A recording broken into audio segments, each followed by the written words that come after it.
Welcome to State Bar of Michigan's On Balance podcast, where we talk about practice management and lawyer wellness for a thriving law practice with your hosts, JoAnn Hathaway and Tish Vincent, here on Legal Talk Network. Take it away, ladies. Hello, and welcome to another edition of the State Bar of Michigan's On Balance podcast on Legal Talk Network. I'm JoAnn Hathaway, the Practice Management Advisor for the Practice Management Resource Center at the State Bar of Michigan. And I'm Tish Vincent, the Program Administrator for the Lawyers and Judges Assistance Program at the State Bar of Michigan. And here's our interview with Brian Cuban. I didn't even have to change into my nice shirt since we're only no, boys. You didn't. You just be relaxed. I had a nice shirt with pajama bottoms. Oh, sounds too good. Fun. Okay. And Brian, I think we're going to be talking about lawyer well-being. We are. Very good. Can you share a little bit about yourself with our listeners? Yes, there were many years as a lawyer where I was not very quote-unquote well-being. I am a lawyer. I am licensed to practice in Texas. I went to law school at the University of Pittsburgh School of Law and Penn State undergrad. I am in recovery from alcohol and cocaine, as well as an eating disorder, bulimia and exercise bulimia. Yes, guys do get eating disorders. And by the way, we have Eating Disorder Awareness Week coming up, I believe, next week. Yes, we do. So a very important time to raise awareness, even in the legal profession. So I've been in recovery from those things since 2007. So I'm moving around to 11 years. And during that time, before recovery, my drinking and then my drug use had a significant impact on both my studies in law school and my ability to practice law. During those times, again, there was the alcohol, the drugs. I became suicidal in 2005, 2 trips to a psychiatric facility, 3 failed marriages, one more I get a free set of steak knives, all failing in some form or another because of my drug and alcohol use. I've been to jail, and I came out on the other side. Now, your listeners are going to be wondering, how did he go through all these things? How does this guy still have his license to practice law? Well, let me tell you something. It wasn't for a lack of trying, okay? And we joke about that, but it's really not funny. Lawyers do lose their license. There are consequences, and which is why recovery at the earliest point possible is always better. Always, always. You save your life, you save your license, and you learn to live healthy. Would Absolutely. One of the hardest conversations I have with lawyers and law students to some degree who are struggling, they email me, getting them to understand and getting them to the point to realize where not waiting for the consequences to catch up with the problem. Because we are a profession that thinks we can think our way out of issues, think our way out of problems. And this is not a problem you can think your way out of. So what happens? We put it off, we put it off, we put it off. All of a sudden you've committed malpractice. All of a sudden trust funds are missing, this or that. And now there are consequences. And now the state bar is involved. Why wait for that? What I tell them is, today is as good as it's ever going to get to start recovery. It doesn't get any better. There is no such thing as a high-functioning lawyer in terms of recovery and addiction. There are only levels of loss of functioning until it eventually drops off that cliff. It is only a matter of when. That's absolutely true. Absolutely true. Can you share with us, Brian, and maybe I'm putting the cart before the horse here, can you share your experience as far as what was your trigger? I think you said in 2007 to cause you to cease and desist. Yes, it was my second trip to a local psychiatric facility here, Green Oaks, and it was after a 2-day drug and alcohol-induced blackout Easter weekend of 2007, in which my girlfriend at the time, and now wife, she stood by me. So yes, relationships won't always survive it, but they can survive these things. Came home to find me in bed with drugs and alcohol everywhere. She knew nothing about this stuff. And I was standing in the parking lot of that psychiatric facility, and a couple things occurred to me. One, the first thing was, well, she was going to leave, I'd leave, right? She stood by me. And well, we dated for a really long time as I found recovery, rebuilt the trust, and I had to do it for me, not her. She stood by me, and we ended up getting married over 10 years later. So relationships can survive these things. Another thing that occurred to me was I'd probably be dead. There wouldn't be a third trip back. And the third thing that occurred to me that was really the one thing that I grabbed onto was that I was dangerously close to losing my family. Not losing their love, because families will hopefully still love us unconditionally, but there are going to be limits on their willingness to watch us destroy our lives if we are not willing to take that first scary step into recovery. Yes. I realized that I had really reached that point with my family, and I just couldn't allow that happen. I have two brothers. People probably know my brother Mark, the Shark Tank guy, and the Mavericks. I have a younger brother, Jeff. We are very close. I'm the middle. Mark's the oldest. Jeff's the youngest. We are very close. My father, a veteran of the Pacific and Korea, I'm close with my father. And he raised us growing up. He would joke. Growing up in Pittsburgh, PA, he would say, guys, wives may come and go. Well, yeah, for me, they certainly have. Girlfriends may come and go. And he's joking, of course. We hope we have wonderful relationships. But when push comes to shove, all you have is each other. No matter where you go in life, no matter where your travels take you, no matter what happens, you pick up that phone and you call your brother and you ask your brother if he's okay. You tell your brother you love him. My father was the middle of three boys. And I thought about that growing up, and I couldn't lose that bond of brothers that he had instilled in us. And if you want to know how that bond is taken, all these decades later, 1,000 miles away, 1,200 miles away from Pittsburgh, PA, my brother and my father, all of us live walking distance to each other in Dallas, Texas. That's fascinating. Wonderful. So that was the trigger. That I couldn't lose that. So the next day, I decided it was time, and I went to my psychiatrist's office, who I'd been lying to, I'd seen for a couple of years. Well, why would you lie to your psychiatrist? You're paying them, right? Well, shame knows no hourly rate. So you can keep using too. You lie so you can keep using. You Everybody lie because you think you're ashamed. You're ashamed. Yeah. You're stigmatized. Lawyers are good liars. Very good. Yeah, we manage the truth. You manage the truth. Well. That's a great quote, because managing the truth is great, because one thing that happens in addiction as it progresses and progressive, managing the truth gets really hard. It does. You spend every ounce of energy you have managing the truth versus living your life. Absolutely. In a healthy way. Even when you were doing that, Brian, though, it sounds like you could feel your brothers and your father's love for you and concern about you. It was like an energy that was always with you, even when you were kind of lost out there. Absolutely. If we jump back to 2005, when I had decided to take my life, my brothers were instrumental. They came into my house. I had a weapon on my nightstand, and they took me on my first trip down to the psychiatric facility.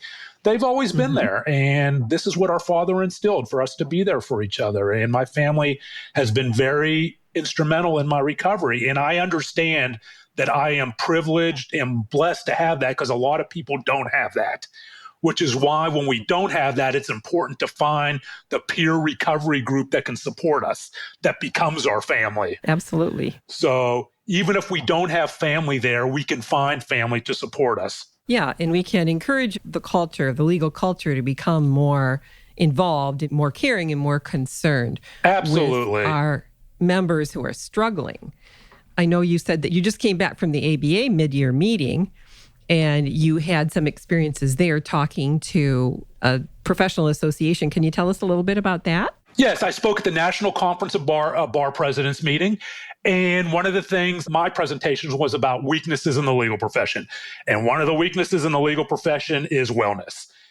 It is not a weakness. It is not the weakness it was a year ago, because a lot has happened in that year. We've had the ABA Hazleton study. We've had the ABA task force report. And now they just approve resolutions to get people to adopt, to the extent they can, what's in that task force report, get all the stakeholders. But it is still a weakness. Now, weakness is all relative to where we could be, right? Right. Absolutely. One of the things we talked about, and again, I don't drink, I didn't go to these things, no one invited me to these things, was I had people were tweeting to me about, again, the open bars at the ABA mid-year meeting, all the open bars. That's okay. That's okay. The ABA doesn't control what the private, organizations have. But the ABA we can take even the smallest step in the messaging, right? When we have these events, what messaging are we sending to the people who are coming to find balance in these events? I joke, I used to go to a lot of these type of events and get drunk like everyone else. And then I got sober and I started noticing at these events, okay, here's all the whiskey, here's all the booze, here's all the beer. They're the 2 liters of warm Diet Coke and 3 bottled waters, right? That you have to pry from the bartender. That's not balance. That's not balance. That's not balance. And so, it's pretty unbalanced. Yes, it doesn't cost much at all to just start messaging for these conference events to the people attending about balance and how we have these private open bar events. We are not a profession of people who everyone doesn't need to be a teetotaler, right? Quote unquote teetotaler. Right. No, they don't. There are people who can drink and be fine. But we are a profession where over 33, I think it's 35%, around that number of lawyers practicing under 10 years qualify as a problem drinker.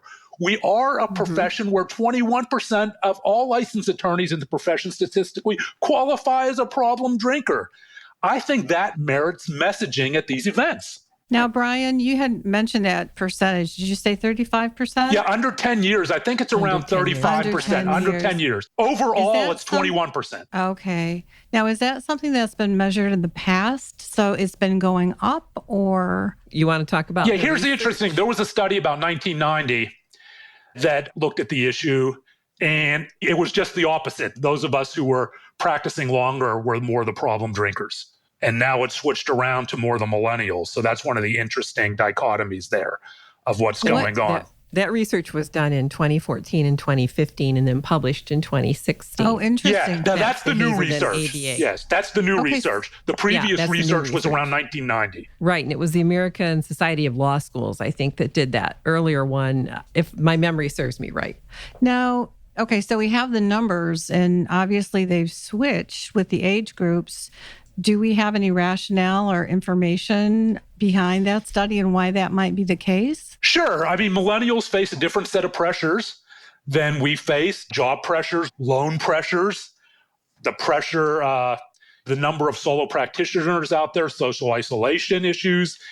Within big law, it's not, making partner, and the competition is not what it was like. There are different types of stressors that could account for a lot of that. The fact that the new graduates have so much debt is an issue, according to people who come forward and speak about it, that they are graduating into a saturated market, and they're doing so with $250,000 worth of debt frequently, and finding jobs is difficult. And so when people come forward and talk about it on a case-by-case basis, this often comes up. And so I wonder how much that influences those statistics, whereas people graduating from law school in 1990 did not graduate with that amount of student debt and graduated into a job market that had more positions for more graduates. And that's depressing. It is depressing. And so that's another level, those are the triggering level.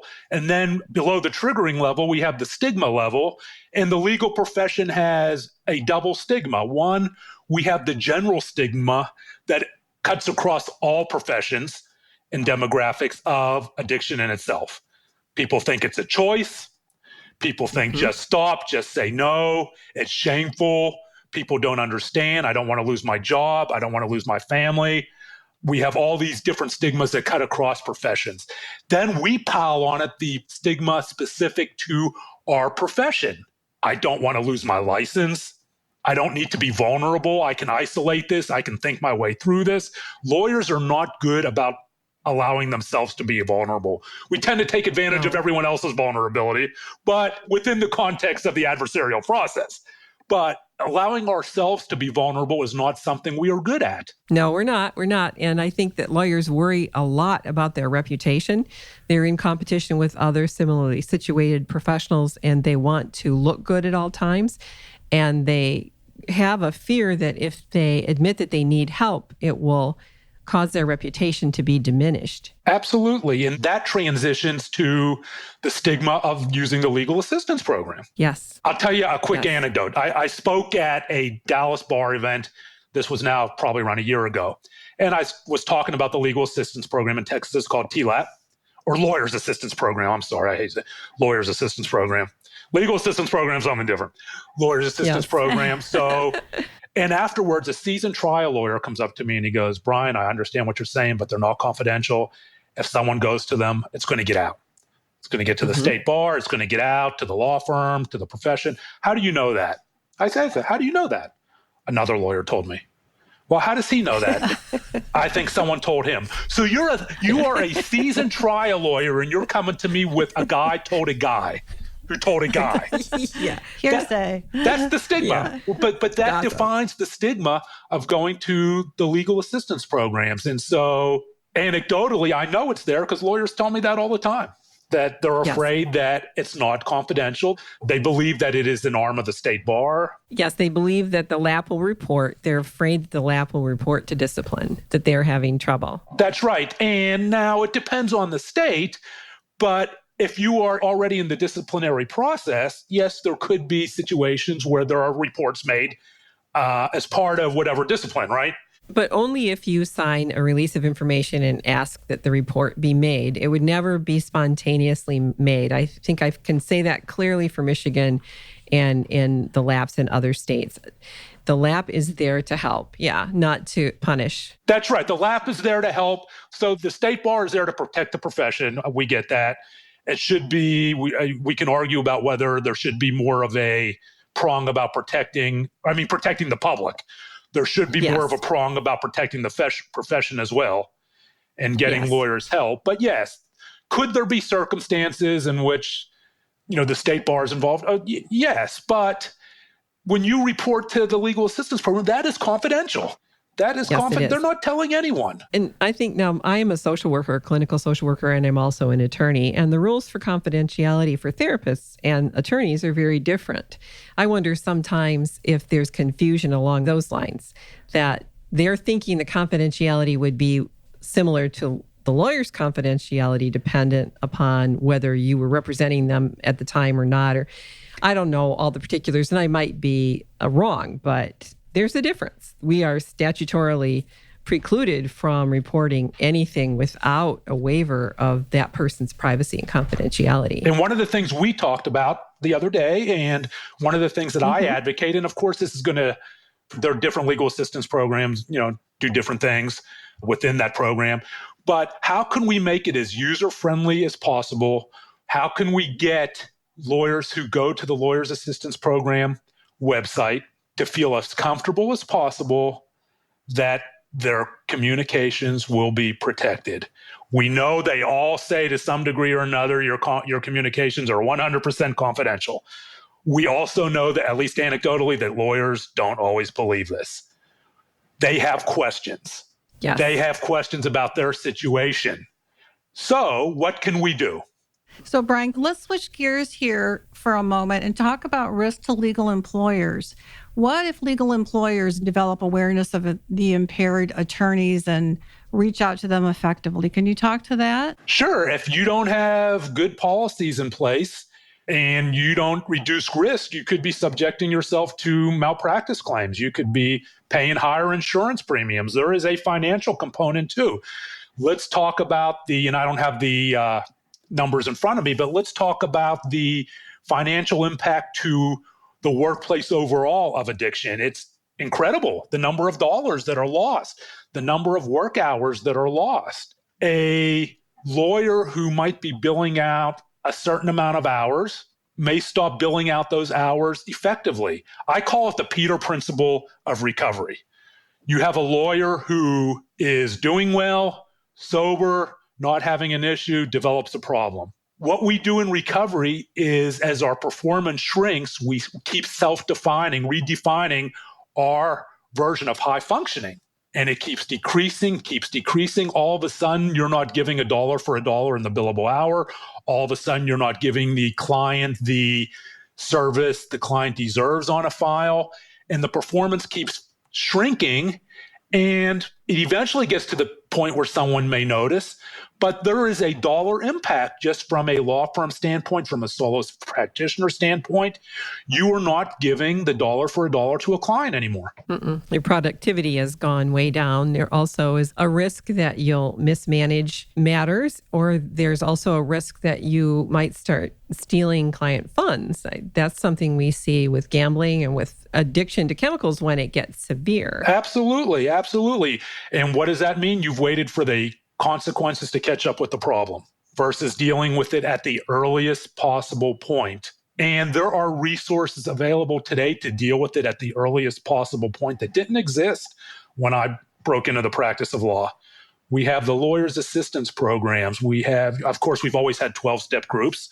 We have, for lawyers who don't like 12-step, we have Smart Recovery. There's Celebrate Recovery, which is Christian-oriented. There's Holistic Recovery. Yep. There's Women for Sobriety, which is a group for women that do not wish to go a 12-step direction. There's all kinds of options. That's right. And I have lawyers who have contacted me saying, I just don't want to put my face in there, I'm afraid. Fine. We have online recovery now. Put your face in an online recovery room, which is anonymous, and get peer support. Peer support is so important. Creating a family of people who understand and will support you is one of the prime factors of recovery. Absolutely, it is. And the firms need to create that environment for those who are troubled. I think the sense that there's support for you to get the help that you need, and you don't have to be afraid to come to the firm management and let them know that you're struggling. Absolutely. And how can firms do that at the least possible? Let's start with the least common denominator that's user-friendly, that doesn't cost a lot of money. If you are a firm of a certain size, set up a committee. Set up a wellness committee that meets twice a year. It's just twice a year to review policies, to determine how you are encouraging your lawyers to come forward, to get help. Is your employee assistance program what it needs to be? Just meet twice a year. Do you have a designated person who a lawyer can come to without fear of reprisal, as long as they have not done something? Okay? To come to you at the earliest possible point to help them navigate the wellness system, the recovery system. This does not cost a lot of money. This does not cost a lot of time. That is the least common denominator to get started. A wellness committee. It's in the firm's best interest, it's in the public's best interest, and it's in the lawyer's best interest who are working there. We also talked about risks faced by isolated solo practitioners that maybe have no health insurance or who are experiencing financial difficulties. Can you share some wisdom with folks in that circumstance, Brian? Yes, this is where the bar associations need to be proactive in getting the word out to these solo practitioners of what's available, what's going on, having more events focused around wellness. There are all kinds of different things. Maybe you're not into yoga or meditation, but there's a whole slew of different wellness events and things we can do to bring the solo practitioner into the fold in terms of awareness and in terms of alternative methods to sitting in their office, alternative methods to hitting the bar, to release stress. Bring them together. And we need more events like this outside of just the CLE events. We need bar associations to be very proactive in pronging into the solo practitioner community, because that is the majority of practicing lawyers. Yes, it is. It definitely is. And often they're so busy and they're isolated and they don't know where to go to get some of the information that they need. That's right. And they may not have health insurance. No, many of them don't, unfortunately. Not all of them, I'm saying, but I know that in Michigan, we hear that some people are not doing well enough to purchase the insurance, or they've decided that that's a cost that they could cut, which is an unfortunate one, since tending to your health is so important, whether it's physical health or mental health. That's right. And let's stop beating around the bush about it. The bar associations can get proactive and get blunt. We understand that people who have these issues may not have health insurance. We get that. That's an issue. Here are some of the other free alternatives to get you on the path to recovery if you don't have health insurance. Yes. We don't have to beat around the bush about it. We get you don't have health insurance. Here's what else you can do. Right. And you're not the only one. There's other people in the same boat. It's a problem that some people have, and this will help you. That's right. It is not shameful. It is where we are as a society right now. Hopefully that will change at some point. But here, there's 12-step, there's this, there's that. There are the free alternatives to start you on the path. Absolutely. And I think your message is a strong one that you are saying to our listeners and to other attorneys out there. I have struggled. I have come close to ending my life, and I found help, and you can find help too. And you are not going to be harmed by this going forward. You're going to have a thriving practice, a good life, and you only have good things to look forward to. That's the message I hear. Absolutely. That is my message. And let's be clear. I got sober in 12-step. that was the first place I went. But I still go to counseling today. There's no shame in that. I see a therapist every week. I suffer from clinical depression. I take medication every day. And yes. Even today, I deal with the baggage of my childhood. Okay. I've had lawyers where I'm the first person they've told me about sexual abuse, physical abuse, childhood abuse, and they've never told anyone. And of course, I'm not the person to help them with that. I send them to people. Right. But lawyers are people too, right? We bring the baggage. Absolutely. We bring the baggage of our childhood, of our difficult marriage, of family dysfunction to the law firm door, to the solo practitioner door, to the courthouse door. We bring all that stuff. And instead of compartmentalizing it, at least I can say one of the freeing things of my life and my recovery is dealing with that. It's not easy dealing with all that baggage. We don't like to do it. Who likes to relive being a 13-year-old boy where I was bullied severely? But dealing with all that stuff is just as important within the profession to allow ourselves to be vulnerable and address those issues. Now, Brian, you have mentioned a lot of excellent resources. And one of the things we haven't mentioned, though, and our listeners may not be aware, that you have written a book. And can you share a little bit about that resource? Because people may be very interested in that. I have. I've written a book called The Addicted Lawyer, Tales of the Bars, Booze, Blow, and Redemption. You like the alliteration there? I like that. I do. I like that, yes. It's catchy. It's catchy. And as you might imagine, a lot of it is about me and about my recovery, about my struggles and how addiction cratered my law practice. I mean, I was doing cocaine in the courthouse. All my clients were gone. And how I found recovery. But it is not just my story. Here's where the book differs. I have stories from other law students and other lawyers who have dealt with everything from heroin to alcohol to cocaine. So it covers a wide variety and how they were able to find recovery and redefine their lives. I have people from lawyers' assistance programs. I have lawyers who deal with lawyer discipline, all giving their perspective. So I try to cover it from a number of angles. That's excellent. I have been reading the book, and it's very well written, Brian. It's very compelling. I think attorneys should pick it up and read it. And I would like to point out, too, that for those of our listeners who are Michigan members, that we do have the Practice Management Resource Center digital library, which is free to our membership. And we have Brian's book in the library. So people can check it out for free. So first come, first serve. I think we after this podcast, we may have to order a couple more. Oh, thank you. I mean, absolutely. You have to do that. To the members of the Michigan Bar or any bar listening to this, if you're struggling, if you are struggling, it's progressive. It is just not going to go away on its own.